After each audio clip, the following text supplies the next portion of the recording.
Hi YouTube, I'm Aiman. Welcome back to one of my auto repair videos. In this video, I'm going to show you how to replace the coolant flow control valve on a 2004 to 2009 Toyota Prius. There are a few reasons why you would want to replace the coolant control valve. First off is because it broke, and the car might send an error code, P1121, if the control valve has malfunctioned. Another reason is maybe it's worn out, because coolant control valves usually last around 150,000 miles, and this car's mileage is around 270,000 miles, so it's a good time to replace it. And finally, since we already drained the coolant, we might as well replace it. There are three different methods in which people have tried to replace the coolant control valve. And the first one is removing the headlights, which would consist of removing this bolt, and this fastener, and then just taking it off and from the bumper. And that's usually to get access to replace the inverter coolant pump, which is down here. Well, you can't see it, but that's one of the methods. Another method is unscrewing this bolt and lifting it up, keeping it on a block of wood so that you can get more access to down below. This is where the coolant control valve is, by the way. It's down there. It's actually this white plug. So you can see that this white plug right here corresponds to that white plug down there. All right. The third method, and I haven't seen any people on YouTube do this, but we're gonna try to remove the top bracket right here, so that we can push the radiator forward and get more access from here. Before we get to actually taking out the coolant control valve, let me talk about what exactly we have to look for. So first off, when we look down here, we can see that if our hands are small enough, we can get to the coolant control valve, but we can't actually take anything out. So I'm going to try to position it in a way that it's sort of the same. So it sort of looks like this. Okay, so I'm not sure if you guys can see it down there, but there's one bolt over here on the right. Okay, you guys can see it. So it goes here. And there's one bolt on the side down there, and that goes right here. After that, there are 1, 2, and 3 hoses to take out, and finally a cable harness. So those are what we're looking for, and we're trying to get access to all 6 of those. So for sake of demonstration, first let's check out the second method, which is removing these 2 bolts and placing a block of wood under to prop it up. So let me take my handy dandy Milwaukee, make sure it's spinning the right way, and let's take out these bolts. Okay, so that's do manually.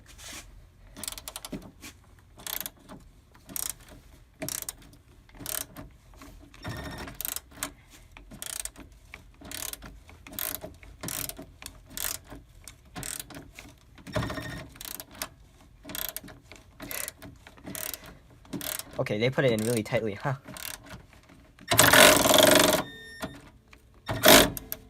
Okay, just a bit more.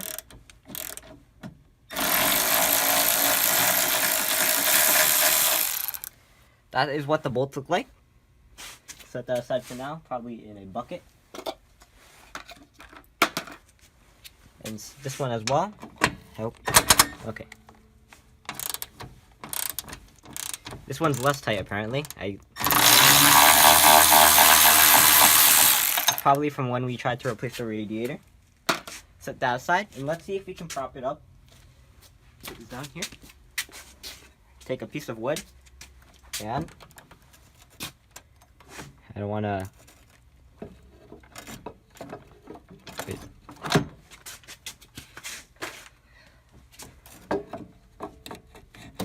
Ooh. Alright, so you might have to get a thinner piece of wood. For me, I really just don't want to mess with the inverter, so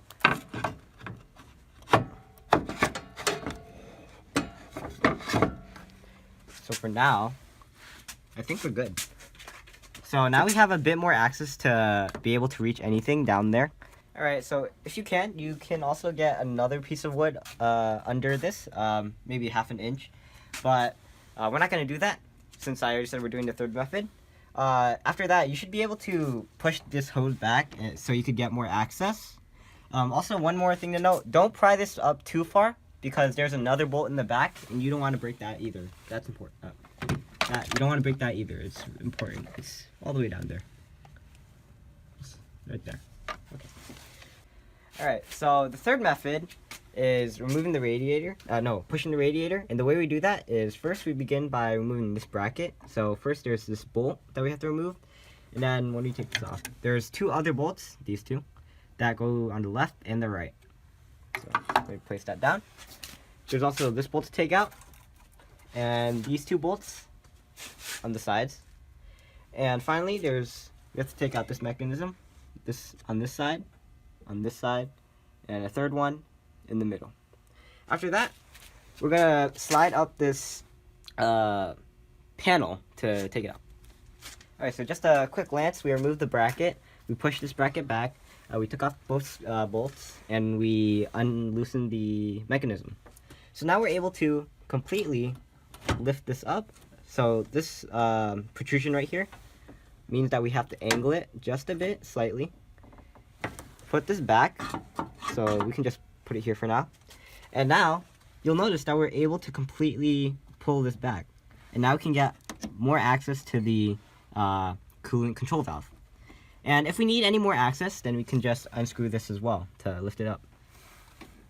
See? Alright, so there's two other things to make it easier for us to access the coolant control valve. First off, we can disconnect this, we can unhook this hose from its holders, this one and this one. So on this side, it's just a clip, so just unhook that, and on this side as well. Then we can just set that aside behind here. Alright. And the other one is this big hose right here. If you've drained the coolant or you have a hose clamp, you can put it here. Then you can unhook this hose as well to give you some more access, because this hose is actually blocking a lot of it. So where's our pliers? Okay. All right. So you can see right now that I'm taking it out using pliers. By taking it out using the pliers, we can unhook this clamp. Just wiggle it out. Make sure you don't damage the radiator.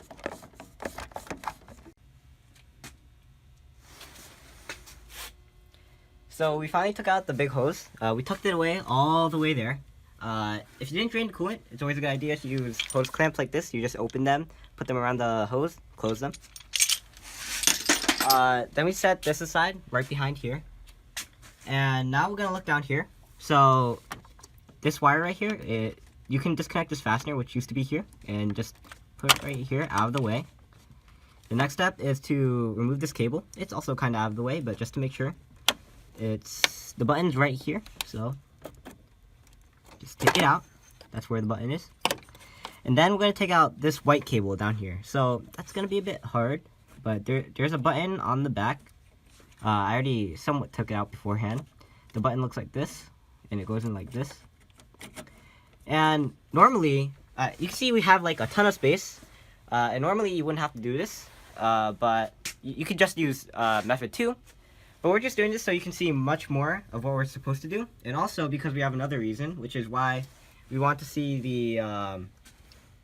this hole, because we're trying to bleed the system. And on this aftermarket radiator, we don't have so let me take this original radiator. So this is an original radiator. So you can see that there's a difference. So noticing that part back there, it doesn't have this protrusion right here. And that protrusion allows us to hook up a hose. And since we want to bleed the system, we're not going to be able to see any liquid or air bubbles that come out of the system on the aftermarket part. So that's another reason why we want to see the radiator. Next step is to take out these two hoses. Now, the reason that we're taking out the hoses and not the bolts is because if we take out the bolts first, we're not going to have the leverage necessary to take out the hoses. So first off, you have to start by taking off the clamps. And you can just do that with normal pliers if you have as much space as we do.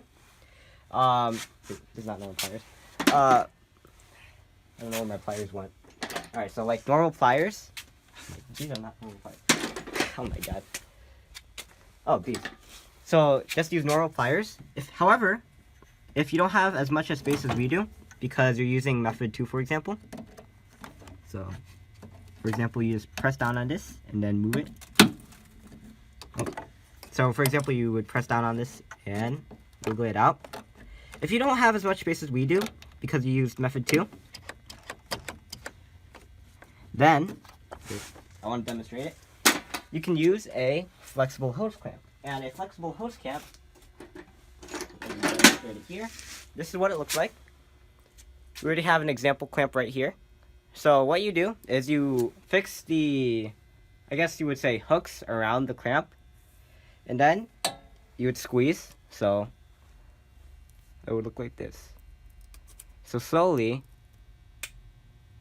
it would open it up and it would keep it like that because it locks automatically. So what you could do is you could stick it down there and then use that to open it. I can't use this one because it already has a clamp. So I'm going to use the regular plier. And after that, if you haven't drained the coolant, you want to use a fluid line clamp set. It's around $7 at Harbor Freight. Oh yeah, I also forgot to mention, this is around $9 at Harbor Freight. And this is $7. And you can use this on the hoses because this is also part of the cooling system, so coolant's going to come out. Alright, another thing you can do to make it easier is to spray some Lube Glide, which is a rubber lubricant. I don't have the actual full gallon box right now, but what you can do is spray some lubricant and make it easier for yourself. So right now, I have no space to use regular clamps, so now we can just wiggle it out. And then you can take some actual hose clamps. You can do it by hand, but using hose clamps makes it easier. Then just take it out. Hopefully, this isn't as hard, though. Alright, so we have to make 2 corrections here. First off, this is from Amazon, not Harbor Freight. I guess you could tell because it doesn't have the branding around it anywhere. And second off, this is used to just wiggle the hoses, not necessarily take them out, because your hand has more strength to take it out. So these pliers are just meant to sort of wiggle it out to loosen it. So I think I have enough strength, I hope, to just take it out by hand. And yep, I do. And as you can see, coolant came out. That's no problem. We'll just set it aside for now, probably. Like, tuck it away right here. Okay. So now we're going to focus our attention to this bottom. And that also has a clamp, or a clip. So we're going to use... Where's my... There it is. So we're going to also use a plier for it. Whew. My hands are oily right now. So, put that on. And a lot of rust came out. That's okay. Okay, that's... Just want to get it secure onto there. Make sure it's not too far down, because if you let go and it's not in the right place, it's really hard to take out.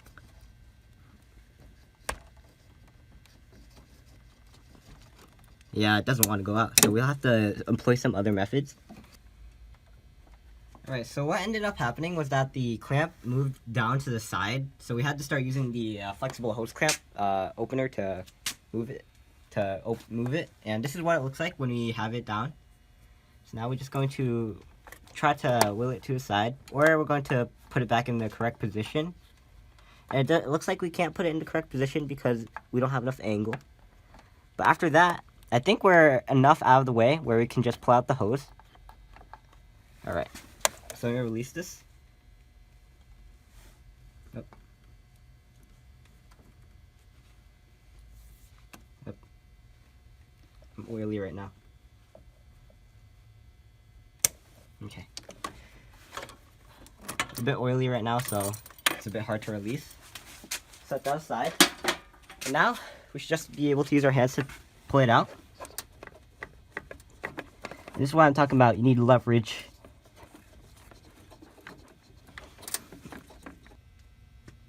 Alright, so in order to make it easier for us, we use the hose pliers in order to sort of loosen it. And you can see that it came out just a bit. So now we're going to be able to take out using the hand.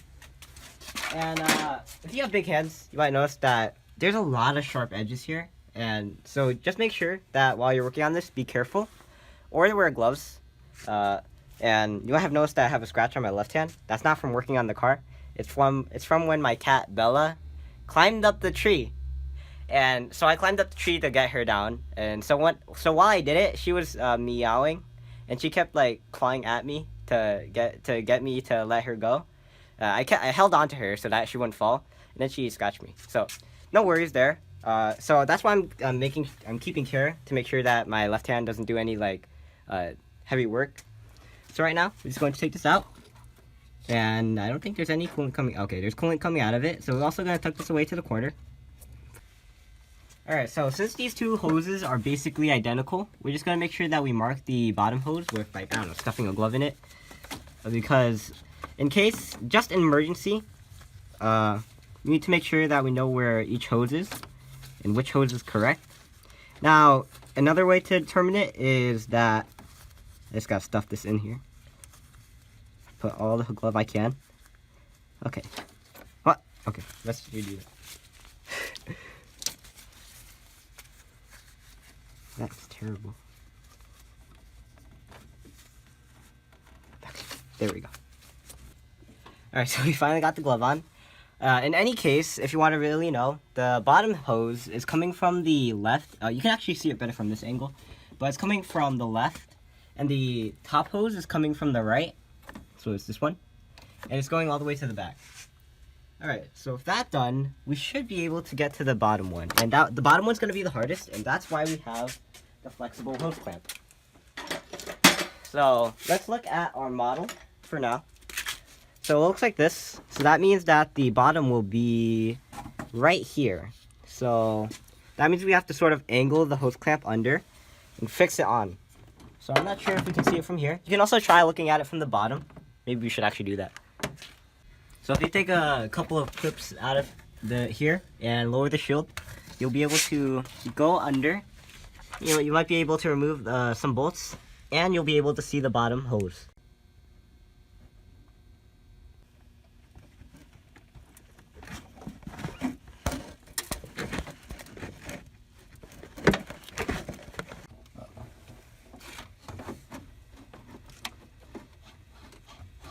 Hey, it's actually working.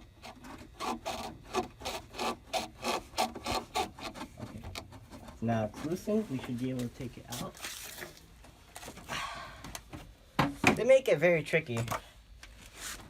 Not like Honda. Alright, I took it out. This is what it looks like.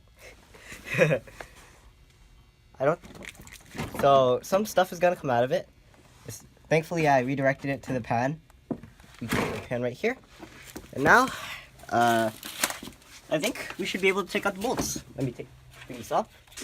And let's see. Our access is it's going to be a bit hard to get to the one on the right, but the one on the left seems to be easy to get. Alright, so we have the smaller ratchet wrench right here. Wait, let me see if it's rotating the right way. Okay.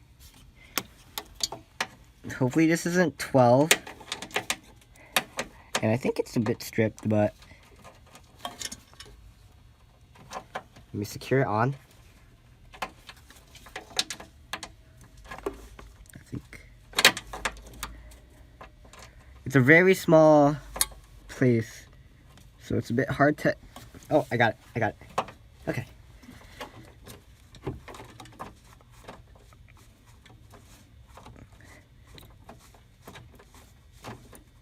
I don't hear any ratcheting, which is weird. Alright, so we're in a very tricky conundrum. So first off, the bolt is rusted.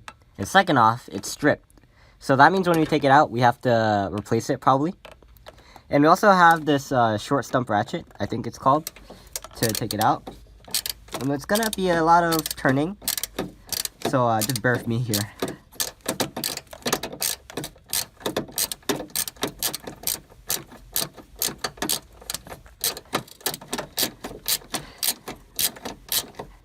This is how you get hand cramps.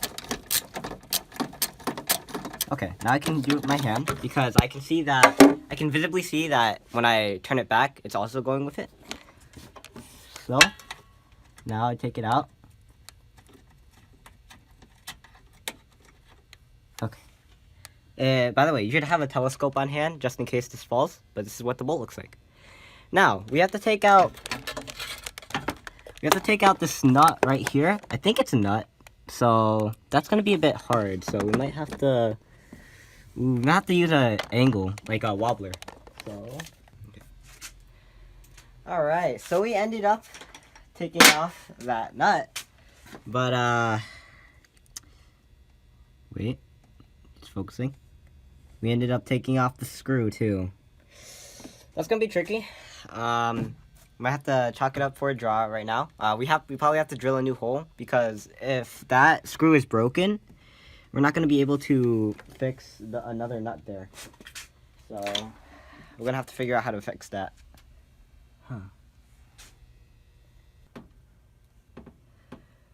Alright. So 30 minutes later, I took off the headlight to get a clear look at this problem. And this is the first method that we talked about. You can see that we have sort of a lot of access to the pump. Now, this is where it's stripped. You can actually see it better from this angle. That's what it looks like when it's stripped. So we have to figure out a solution to that problem, and right now we're just thinking of drilling it and putting another screw in to secure it. I'm sorry I didn't get a chance to show you how to take off the headlight, but it's just a few screws here, up here, down here, and one securing it down there. You should be able to figure out. It's intuitive. And finally, I mean, now you could actually take out the pump. You could take it out from here if you did the first method, or you could take it out from here if you did the second and third method. So I'm going to put this down, and let's just see if we can take it out right now. So, right now, we can try to, there's also, oh, never mind, we can just finagle it. So if there's any, I need to make sure there's nothing that we have to be careful of. Okay, I don't think there's anything we have to be careful of, no brake lines or anything. And that is what the old coolant control valve looks like. And this, let me wipe my hands first before I put my hands on a new one. And this is what the new one looks like. Whew. Oh yeah, by the way, if you're doing method 1, which is taking out the headlights, well, I can touch it right now because the engine has been off for a few days. But this is the coolant storage tank, the coolant heat storage tank. So usually this tank is going to be really hot, so don't touch it if you're doing method 1. But the engine has been off for a few days, so I don't have to worry. Alright, so I wasn't planning on this, but it looks like we'll end this at part 1 because we were planning on showing you removing and installing, but it looks like since that bolt is stripped, we're going to have to only show you removal. So for now, thanks for watching. Please like, comment, subscribe, look at videos on EyeOnAiman. So we're going to do a part 2 on this, on how to install it once we figure out a solution for that. And also going to do a video on how to bleed the system. And I guess that's it. Signing out. Peace. Jeez, that is so hard to fix.